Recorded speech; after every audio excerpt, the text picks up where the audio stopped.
So we will continue with the verse number 35 today, and then we will try to complete it. Verse number 35 goes like this. Acyuta pratita pranaha pranado vasavanujah aphan nidhi radhishthan apramattah pradishtitah. Acyuta pratita prana pranado vasavanujah Abhan Nidira Radhishthan Apramattah Pradishtitah. So let us see the namas and its Vaibhavam for this verse number 35. Acyuta.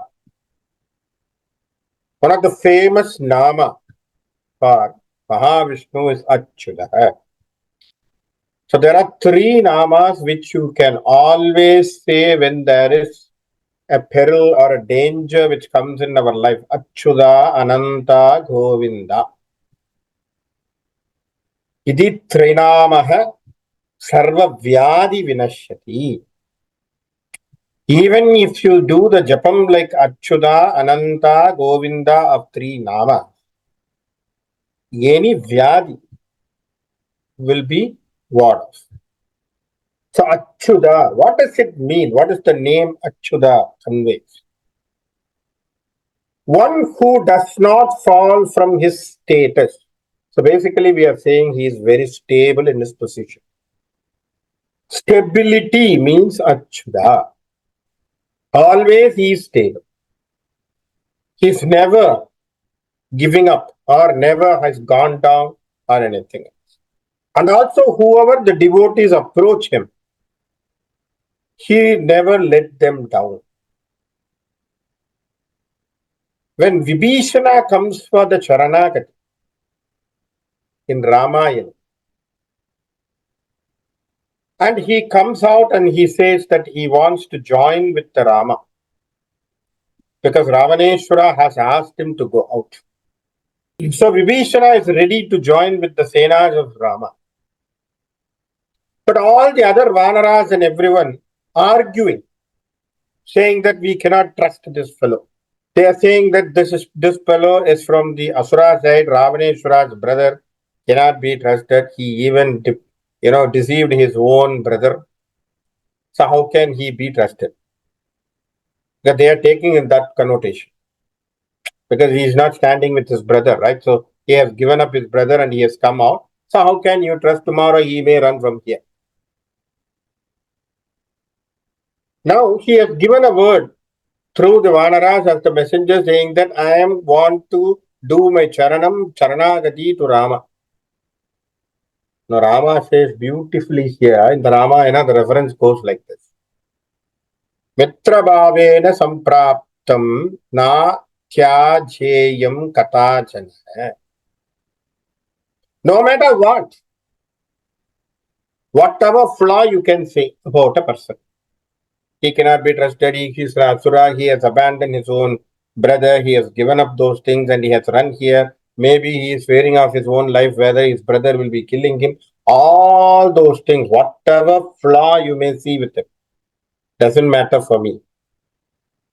If he has come to seek refuge from me, when he has come to me as Charanagati, what I have to do? I have to extend my hand to him. That's it.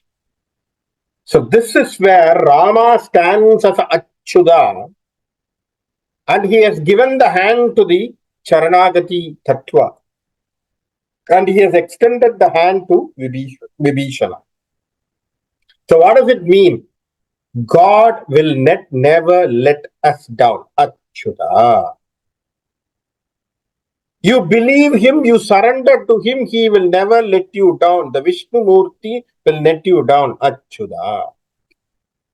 And he is always stable in his own position. Na Acyuta yadi Acyuta hai. Na Acyuta. Na Acyuta means where he is not shaken. He doesn't slip. He is always in his own way. He is always in his Parabrahman. Only thing is, we people doesn't know how to interpret him. We take him for granted. Krishna was very casual. That doesn't mean Krishna was not Parabrahma.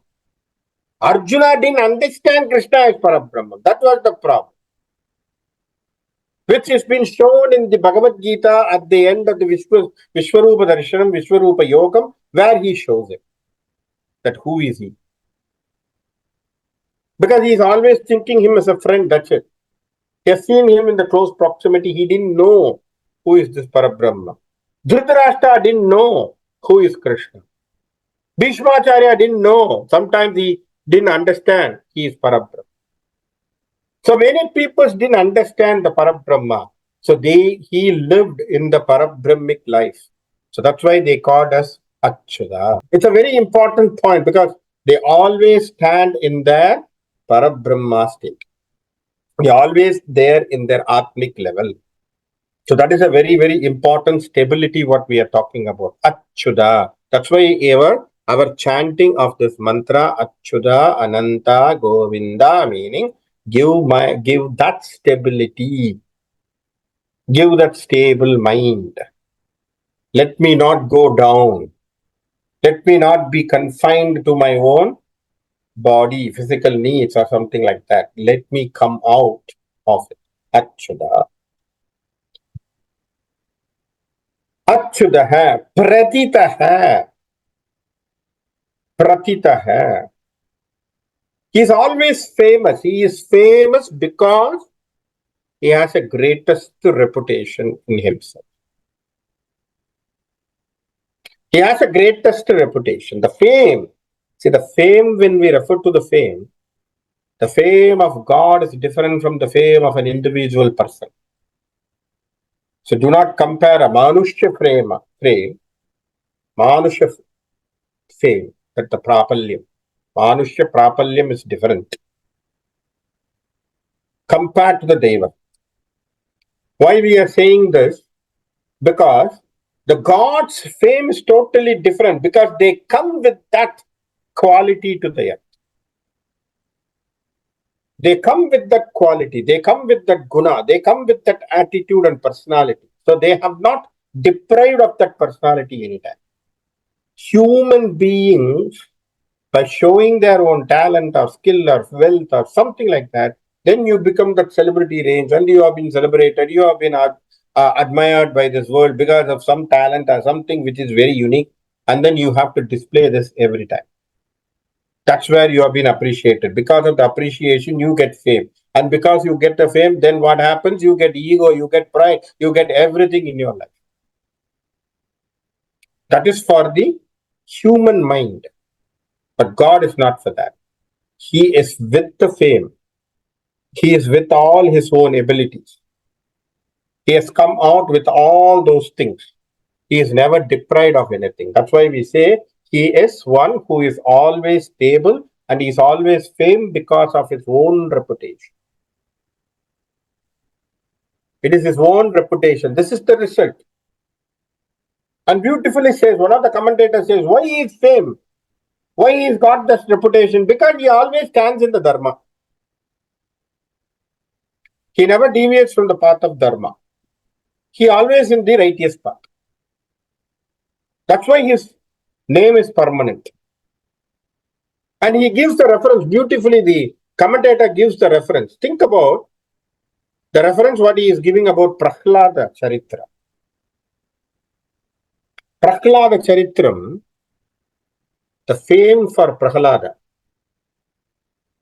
is because he had an extraordinary skill.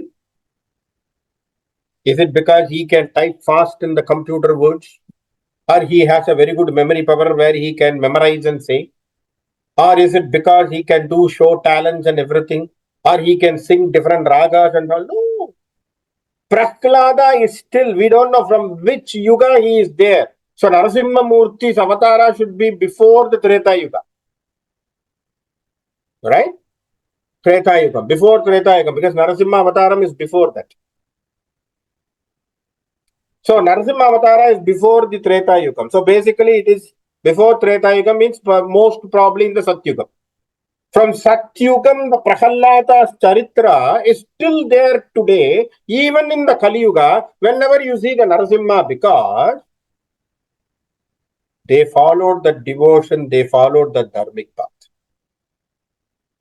So this is the understanding what we need to get. So what does it mean? This is the permanent fame, what they always say. They don't change. So Pratitaha. Pranaha. What does pranaha means?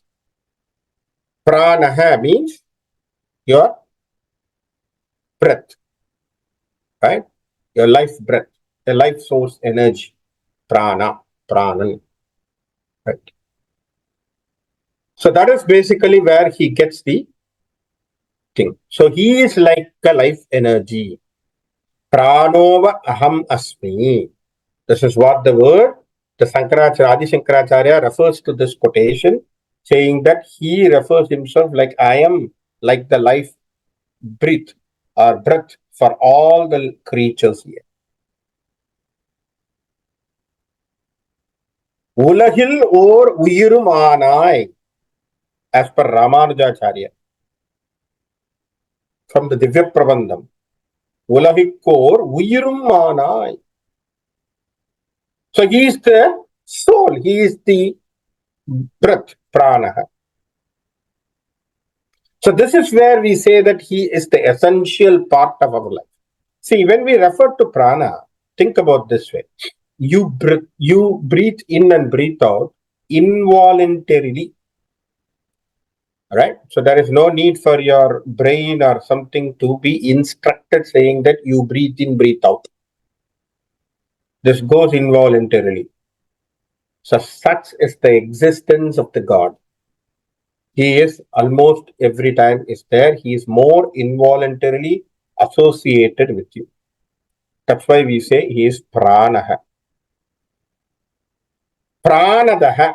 He is a life giver. He is a life giver. So what does he do? He gives more strength to the devas. He gives more strength to the devas. He destroys the asuras. He destroys the asuras. Right? So here the interpretation is also from one of the commentators whose name is called Dharmachakra. He writes, comparing Deva and Asuras of Pranadaha, saying that Devas are basically the positive thoughts what you have, and Asuras are the negative thoughts what you have. So if you want to improve your positive thoughts, Bhagavan is there to help you with growing of more and more positive thoughts. And if you have done the Charanagati with him with the devotion, he will also cut your negative thoughts as he is not giving the energy for the Asura. So he can do that with all your own basic devotion. And you surrender to him saying that, I don't know what is good or bad. Bhagavan, you guide me, and he will definitely guide you with more positive vibration and decrease your negative vibration. So this is a beautiful understanding where we can see that Pranadaha, he gives you that life. He gives you that life. He gives you that good thoughts, good words, good actions, good deeds. Manasa, karmana, vacha, karmana. All in the three. Thoughts, actions, and deeds will be controlled by him if you surrender to him properly. So that is very important for us, that we surrender to him. So each one has their own understanding here. So from here, from the pranaha, pranadaha, until the another 11 namas, this is all going to be referring the Kurmavatara of Mahavishnu. Kurmavatara of Mahavishnu. All these things. So we all know about the Kurmavataram, when the Kurmavataram was done, where Devas and Asuras were there to do the churning of the milk ocean. And then they want to take up, right? So to take the Amrita out of it. there were always a issue that who is going to have what, and then both agreed together and a common point saying that, okay, the ocean will be churned.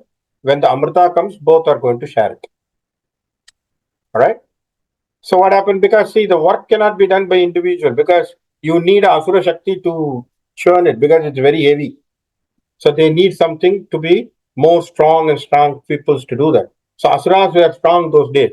So Devas were very little. So Devas didn't have that much of strength. So Devas were put on and then the Vasugi was the main rope which they were using. Vasugi is the snake. So on the tail side, the Devas were sitting and the Asuras were sitting on the head side, and then they were trying to churn. And what happens when they churn? The mountain caught sinking because the mount didn't have the access to have a control. So mount started sinking inside. That's a Meru mountain. So someone has to have an access to hold it on the central point.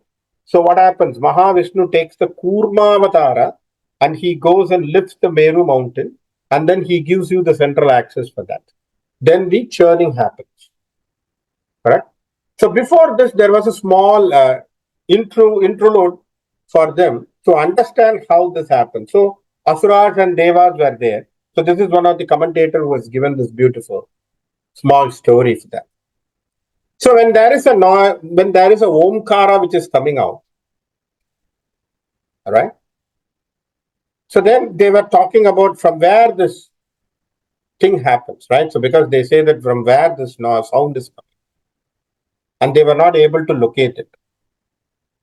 And both of them were thinking about, is it the nose which is giving that sound? Is it because we are churning and then we are breathing so heavily, so the noise is coming from the nose and then we are getting that. But they were thinking, okay, the nose is not the one because nose will only smell. And it's also sometimes you get the bad smell and all those things. So it is not going to be workable. Same way they were thinking, is it because from the mouth we are making that noise? No. Then they are thinking, no, our tongue is not that good because sometimes we speak all bad also. Same way we are hearing it, but we don't know where it is. Same way they were thinking about, they are discarding many things about this Omkara because that Omkara is the Pranava which is the most sacred of everything. They cannot locate where it is. They are not able to locate where it is. Everyone trying to find out where, even including the Manas also, they were thinking, whether it is in the Manas also. Then they went on. They came to the Guru, and then they asked about the Guru. How is it? What is that? What makes that noise? How come these Omkara is there? How do we understand this Pranavam there? Then the Guru says, it is only through the transcendental effect that you are able to see and visualize that. Because it is Parabrahma. It is that which is there. And it is basically Prana. And it is basically the Narayana. So it is a Parabrahma Tattva. So you have to transcend only, then you have to understand, for which you should have the meditation things and all you need to go for. So why this is being given as a reference here by a commentator is, that is how he is like a life giver. Sometimes he is hidden. We don't understand where it is and where he is located. But we have to take our effort to go and to transcend and to understand. The next nama is called Vasavanujah. Vasavanujah. Anujaha means brother. Vasavaha means Indra. Okay. Vasavanujah. He is the younger brother for Indra. Even we have seen that in the Vamana Rupam. Okay. In the Vamana Rupam, he was born as Indra's brother. That's why he is also given the word called Upendra even before that. In one of the nama is called as Upendraha. Vamanaha Pramshu.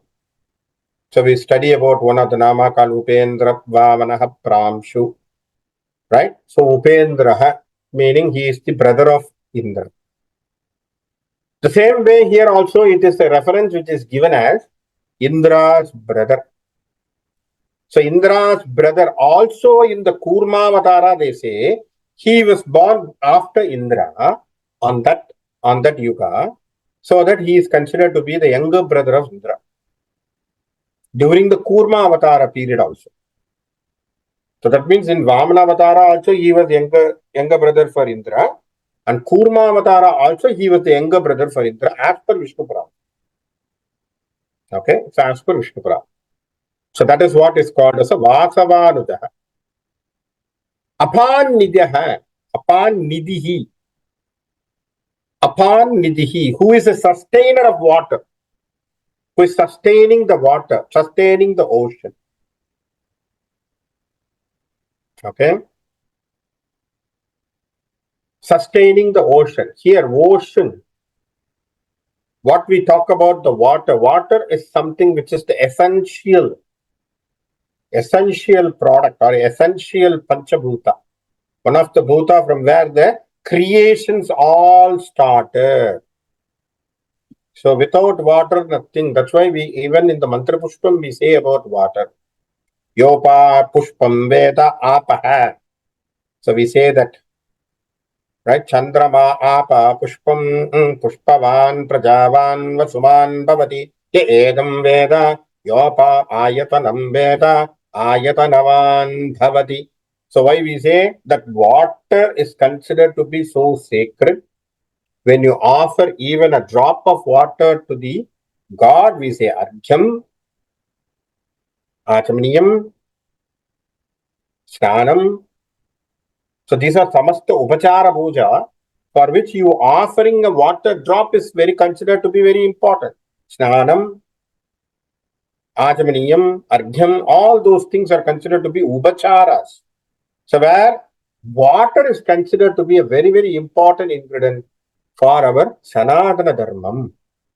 That's why we do prayers in the water bed. You see that? You do prayers in the water bed. You do Surya Namaskaram by pouring the water in front of the Surya. You take a tumbler of water and then just pour it in front of the Surya, meaning that it is an argyam given to the Surya. Right? We can ask, okay, what is going to happen? You are pouring down, it is going onto the earth where you are standing. It could be your own house. It could be your own driveway where you are pouring it.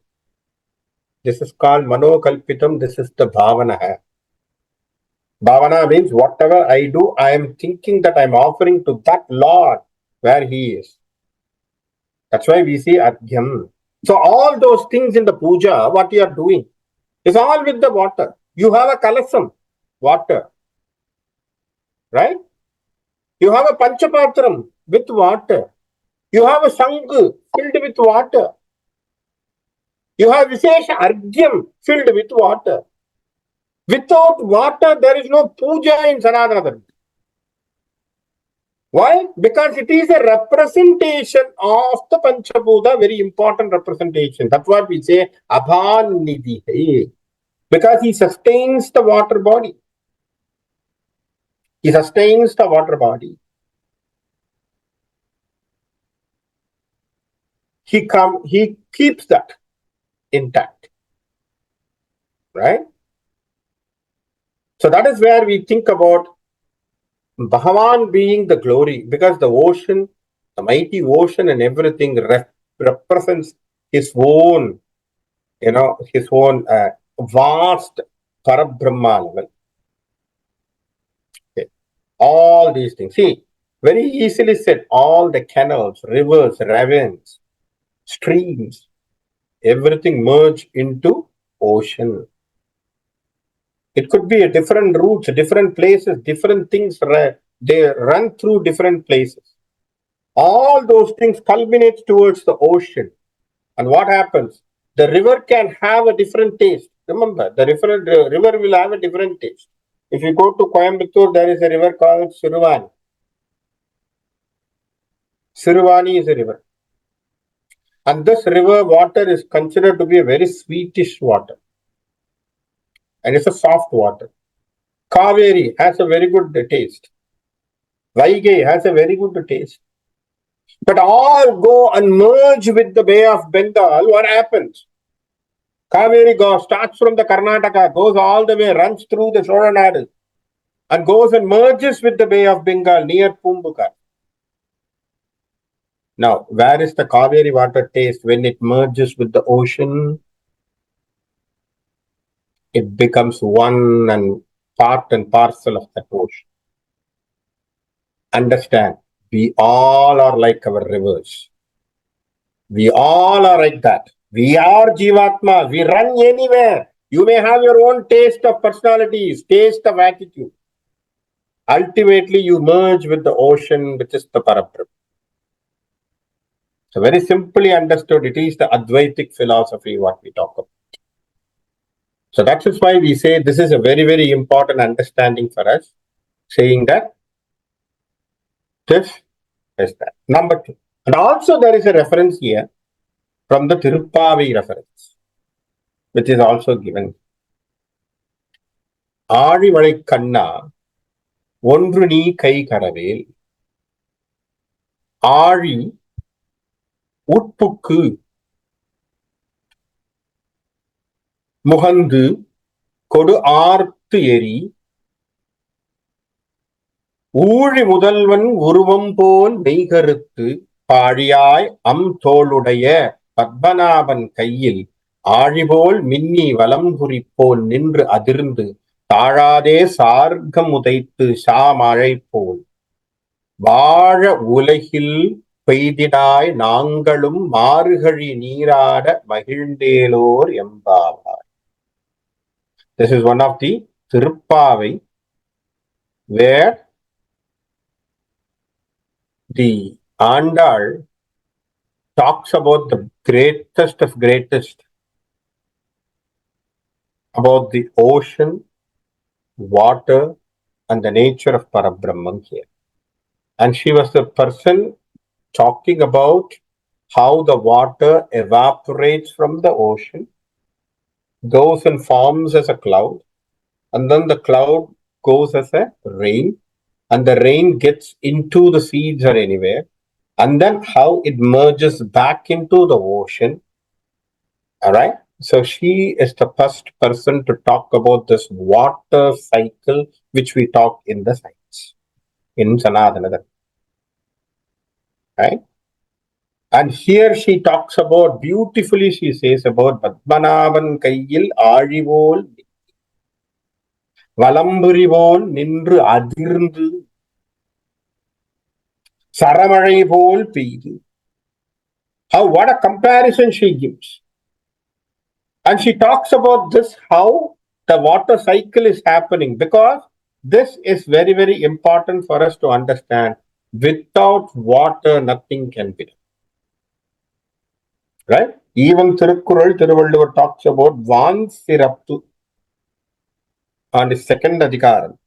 He talks about Van Sirappu. Van Sirappu is talking about the rain. Right? He talks about rain and how the importance of the water. Right? So he talks about many things, including beautiful, beautiful Thirukkural like Tupparku Tuppaya Tuppai. Tupparku Tuppaya Tuvum Madai. So he is the first person to say that water is a food also. Tupparku Tuppaya Tuppaki Tupparku Tuppaya Tuvum Madai. He talked about that. He says, Vinnindru Vaipin Viri Neer Vian Ulahattu Ullindru Ulatrum Pachi. What happens? Vinnindru Vaipin. So if the rain has failed to happen, and he says a beautiful, the surprise of this world is the world is surrounded by the water. Right? This is what Thiruvalluvar says. The world is surrounded by water because your landmass is surrounded by water. Even then, he says, what happens? Rain fails. Virinir Viyan Ulahattu. The entire world which has been surrounded by the water, what happens? Will dry up. And what happens? No grains will grow, no food is there, and then you will have famine. Basically, you will have drought situation, and then the country will suffer. So that is what he says. Why? Because these are all very important to understand how water is considered to be a very important element in our Sanatana Dharmam. That is why we always think one of the Panchaputam, which is water, and Narayana is the sustainer of the water body. Apamnidhih. Adhisthanam. The next one is called Adhisthanam. So what is the reference for the Adhisthana means? The supporter. So when we talk about Kurma Avatara, he is the centrax. We know that.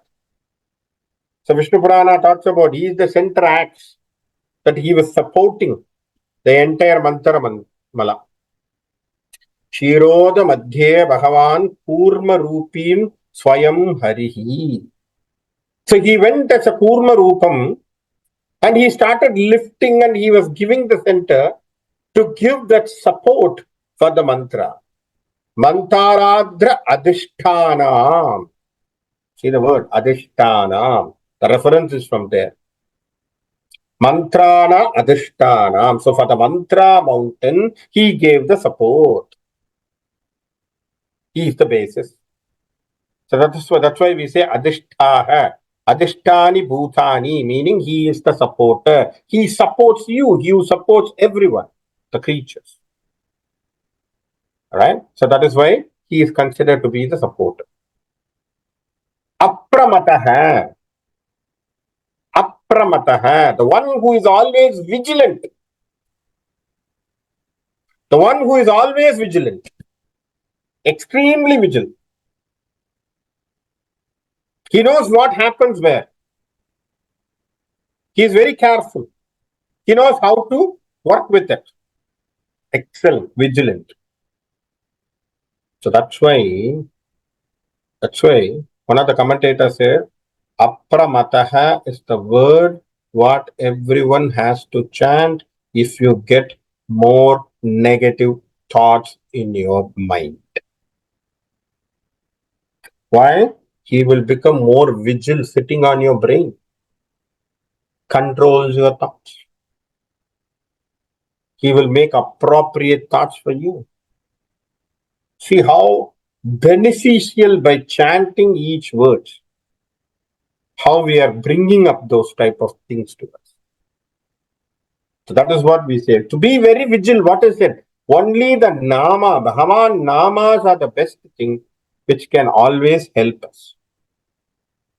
In Sai Satsaritam, there is a story about Rohila. Those who have studied Sai Satsaritam, they all know about the story called Rohila. Rohila is a person who was with Shirdi Sai Baba in the masjid.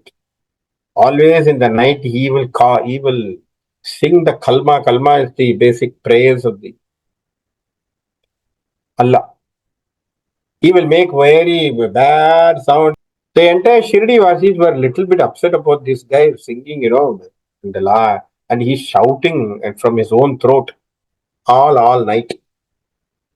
Like 12 o'clock, 1 o'clock, 2 o'clock, and all, he makes that noise. So one day they made all people had a guts to join together, like one convoy. They went and want to give a petition to Shirdi Baba saying that, Baba, this guy making noise. Maybe ask him to do it on the morning time and then it's better. Night time we want to sleep and all. This guy making noise, we cannot sleep because we are all working now in the fields and all coming out. Night we have to sleep. You know what is the satire way of Shirdi Baba giving an answer for them? He said, no. The problem is Rohila is a very bad wife. Rohila is a very bad wife. And the wife comes and threatens him every time. So that's why he has to shout and he wants to escape. So don't worry, don't stop him. Let him do it and then let him get out of the fear. The meaning is what Baba referred to his wife is basically his bad thoughts. Whenever he gets the bad thought, he starts crying to that Bhagavan, to the Allah, the Almighty, saying that you save me, with saying that kalma. And Baba doesn't want to stop it. Doesn't matter whether it is in Shruti, no Shruti, Avaswaram, nothing matter. Because the cry towards God doesn't need any Shruti. It only needs your devotion. You see that? You don't need to sing a raga in front of Rama or Shiva or anything. You can cry loud, anything, anyway. It doesn't matter. Because it is a connection between you and the God. Who is there? Put a Shruti box or a tamburan to make sure, okay, you are crying in this Shuddha Shaveri, Shuddha Danyasi or something like that. You don't need it. It is between you and your God. You cry doesn't need a beautiful voice or anything. Beautifully Baba says that. It is the surrender very, very important. So why I am saying is Apramattah. He is vigilant. Call his name. The moment you get it, that's why those days when they say that whenever you're going to sleep or whenever you're going for it and somewhere you get little bit fear, what they say Rama Rama. Say Rama Rama. Why? Because the negative fears will go. So that's what we say Apramattah. Pradishtitah. He is a self-dependent or self-dependent person. Self-dependent. He lives by his own self because he's self-realized, right? So that's why he's called self-dependent. Everything in the universe is within him. He's the ultimate for everything in this universe. He doesn't need anything, right? He doesn't need anything. We may go through any impermanent things, but he is always permanent. It is very important that you have to think about those who are firmly established. That's why we call Acyuta, Ananta, Govinda. Why Acyuta? One who is stable, Ananta, one who gives the eternal bliss, and what is that Govinda? Who grants you the moksham. That's why we say these three words, Acyuta, Ananta, Govinda. Acyuta, Ananta, Govinda. So by saying that, what happens? You get that self-dependency. That Bhagavan be always with you.